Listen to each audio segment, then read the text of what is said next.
Hyderabad Malakpet professors colony की मनस्सा residency में सरके की संगीन वारदात पेश आई है। मुतासरा मकान मालिक वेंकट रमना ने बताया कि 20 साल से यहां पर मुकीम हैं। सारे खुफल चिकनी के जरिए फ्लैट में दाखिल हुए। 45 लाख रुपए की नकद रकम, 15 तोले के तिलाई जेवरात, 4 किलो चांदी के बशमुल 50 लाख रुपए मालियत के सामान का सरखा हुआ है। इस पूरी वारदात के लिए घर के चौकीदार अर्जुन पर शुबा किया जा रहा है, जो 2 दिन पहले ही मुलाजमत छोड़कर गया है। इतला मिलने पर पुलिस क्रूज टीम के हमरा मुकाम वाक़या पहुंची। मजीद तहकीकात जारी हैं। आसपास के सीसीटीवी का भी जायजा लिया जा रहा है। తను లాస్ట్ మంత్ టూర్ మీద వెళ్ళాడు. నిన్న సాయంత్రమే వచ్చాడు అతను. వచ్చి తలుపు తీసి చూస్తే, తాళం తీసి చూస్తే లోపలంతా చోరీ జరిగినట్టు తెలిసిపోయింది.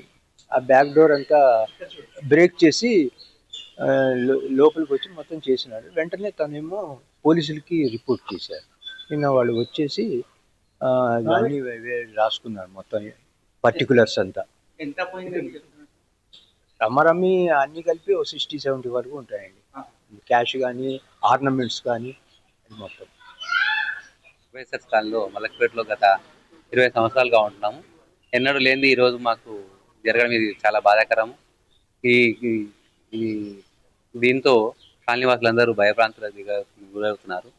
దీంతో అందరూ ఎవరంతకు వాళ్ళు అలర్ట్ అయ్యి మనం పెట్టుకునే మన పరిసరాలను ప్రాంతాలు ఎవరెవరు సంచరిస్తారని అబ్జర్వ్ చేస్తూ మన సేఫ్టీలో మనం ఉండాలని చెప్పేసి వాళ్ళందరికీ ఒక శుభ్రంగా తెలియజేస్తున్నాము.